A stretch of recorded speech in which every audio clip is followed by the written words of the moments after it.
Hello everyone, welcome to Vidhigya Xplained Series. Topic of today's discussion is anti-defection law. So in this topic, we'll discuss about anti-defection law, about disqualification of members of parliament and members of legislative assembly. And then we will also discuss the role of court in disqualification of MPs and MLA. So why we are discussing this topic? We are discussing this topic because as the elections are going in many states like UP, Manipur, Punjab, Goa, Uttarakhand. So you might be seeing that MLA shift, changing their party, leaving their party and joining another party. So in this regard, this anti-defection law becomes important to know what anti-defection law is and what are the provisions related to anti-defection law and what are the constitutional provisions and what is the procedure related to this and the role of the court. So anti-defection law. The practice of politicians deserting parties and ahead of election is not unusual. It's not a very unusual practice. It's been happening since a long time. And every time there are defections, as there are defections, there will be anti-defection law. Anti-defection law. And this law penalizes the defector. So earlier there wasn't any rule for defection as such.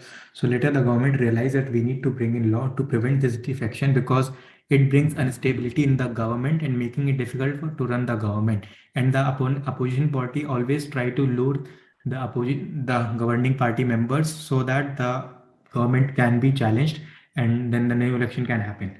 So this was a practice and it's happening recently also. You might have seen this in Madhya Pradesh case, in Rajasthan case, that MPs leaving their party and joining other parties. So to regulate the practice of defection, the government amended the constitution. The government through 52nd Amendment inserted 10th schedule in the constitution. This law is known as anti-defection law. So earlier there was no law related to anti-defection. So government enacted constitution, amended constitution, not enacted, amended constitution, and through 52nd Amendment, an anti-defection law was inserted. Anti-defection law in 10th schedule of constitution. So when a question is asked related to anti-defection law, so what you have to remember is that first of all, it is in 10th schedule of Constitution of India. Second thing you need to remember, it came through 52nd Amendment, and then you need to remember this 52nd Amendment in year 1985. So these are the three points you have to remember for a CLAT exam because this is in news and this can be asked directly in the question paper. Now, under anti-defection law, what we'll discuss, it specifies the circumstances under which changing of political parties by legislator invites action under the law. So under anti-defection law, there are given circumstances under which if a person deserts his or her party, then the anti-defection law will be applicable to that person. So what are these circumstances? So we'll discuss that circumstances.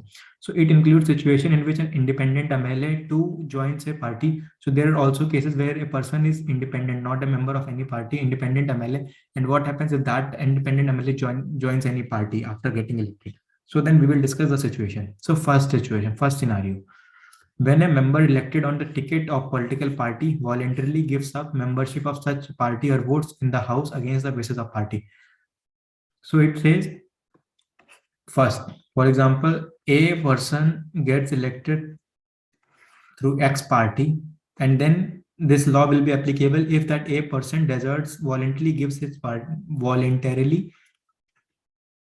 voluntarily gives up the membership of such party. So first thing up, voluntarily gives up the membership, and in this also, the second, when the person selected from a particular party refuses to vote in the house against as per the wish of the party, or if that person votes against the wish of party.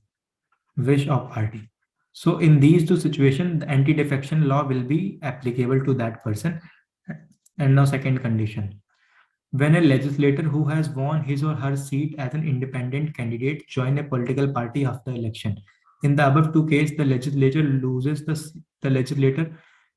seat in legislature on joining the party. So what happens? Suppose this A is an independent candidate and he wins the election. And after winning the election, A joins X party. So as soon as X joins a X party, the anti-defection law will be applicable on him, and he will lose the seat in legislature because he changes the party and he joins the party. So this is second situation. In case of independent candidate. If he joins any party, he will lose his seat. Third, related to nominated MPs. So now there are in Parliament, in Lok Sabha, there are 2 nominated MPs, and in Rajya Sabha there are 12 nominated MPs. So this is one thing. So third point is in related to nominated MPs. So in their case, the law gives them 6 months to join political party after being nominated. If they join a party after such time, they stand to lose their seat in the House. So what happens? Suppose A is a nominated candidate in Parliament. Nominated. So this A candidate is given the liberty to join any political party within 6 months. And if A joins any political party after 6 months, he will lose his seat. So we have discussed that 3 conditions of losing seat. First is 3, actually we have discussed 4. First is voluntarily giving up. Second, votes against wishes of party. Third, when an independent candidate joins any political party. And fourth, when a nominated candidate joins any political party after 6 months. So in all these 4 cases, the member will lose his seat in the House. So these are the 4 conditions you have to remember. So in this slide, you have to remember 10th schedule and 52nd amendment in 1985. And then in this case, in this slide, you have to remember the 4 conditions under which the person will lose his or her seat in the House. Now, process of disqualification. So how disqualification happens? So under the anti-defection law, the power to decide the disqualification of MP or MLA rests with the presiding officer of the legislature. So the power to disqualify rests with the presiding officer. And who is the presiding officer? In Lok Sabha, in Rajya Sabha. In Lok Sabha, it is Speaker, is the presiding officer. In Rajya Sabha, it is Chairman. And who is the Chairman? Chairman is Vice President of India. This is, you have to remember. So the presiding officer decides on the disqualification. So this is one thing you have to remember. However, the law does not specify a time frame in which such a decision has to be made. So under the law, there is no time frame given in which the presiding officer has to decide about the disqualification.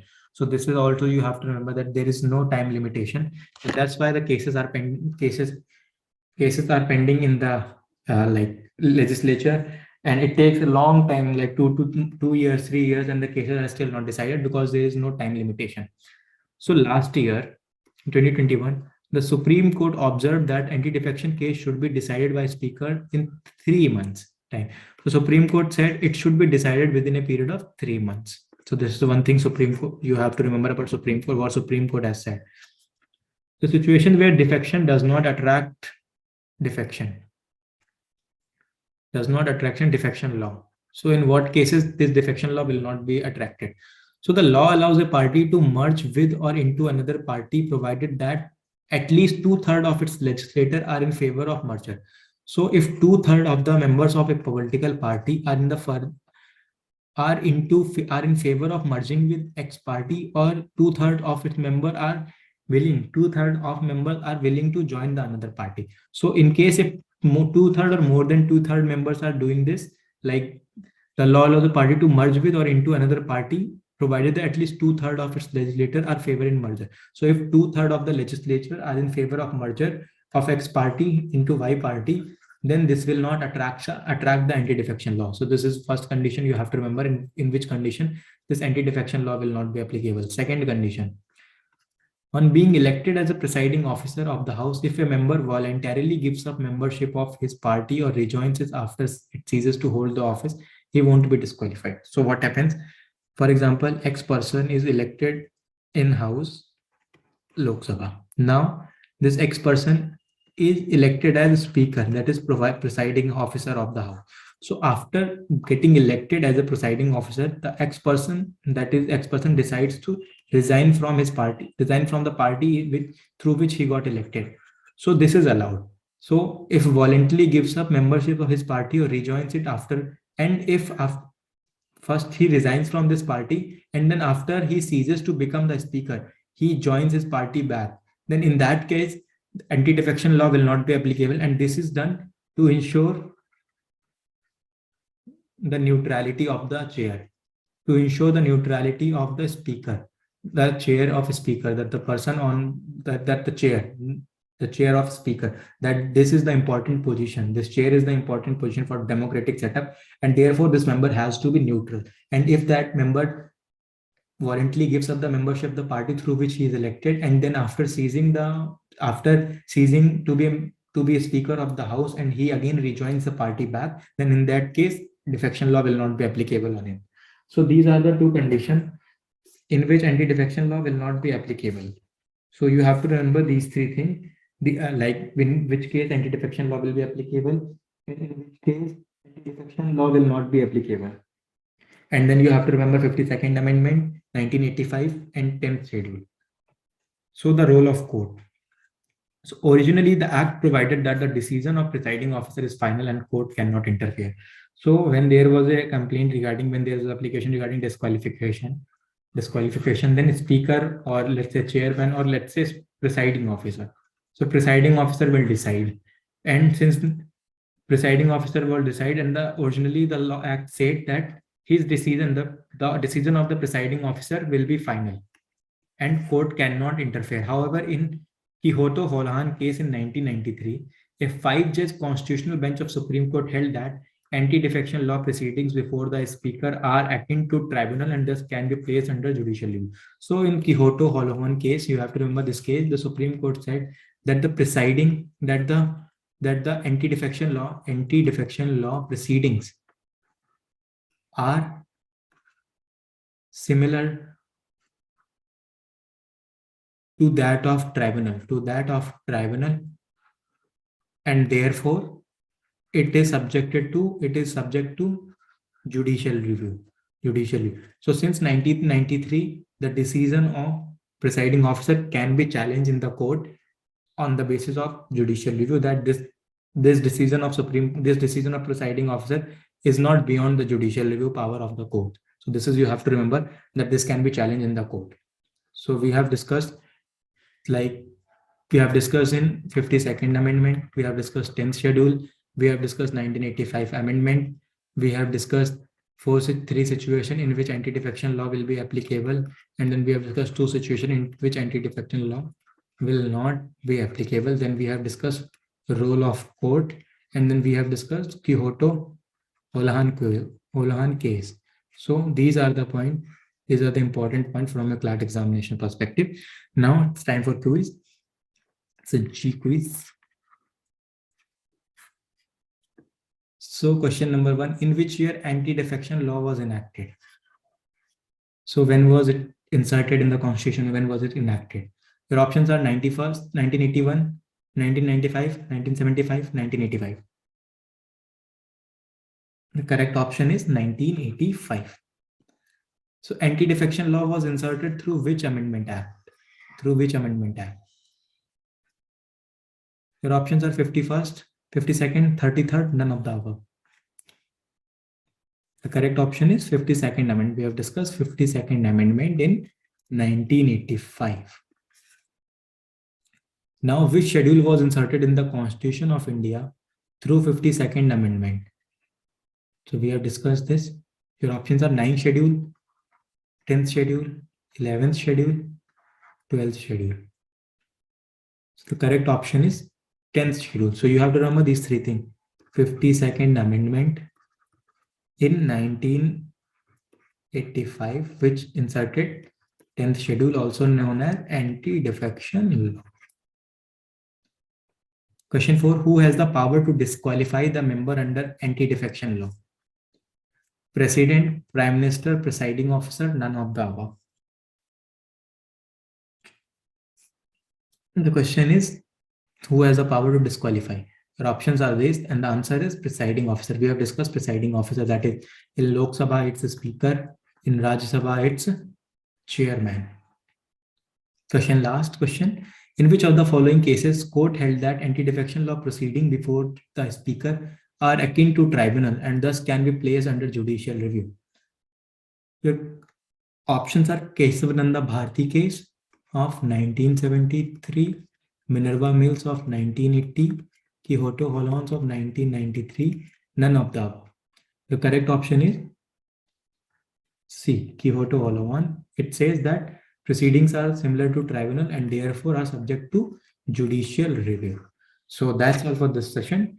Stay logical with Vidhigya, your best pal in CLAT Preps.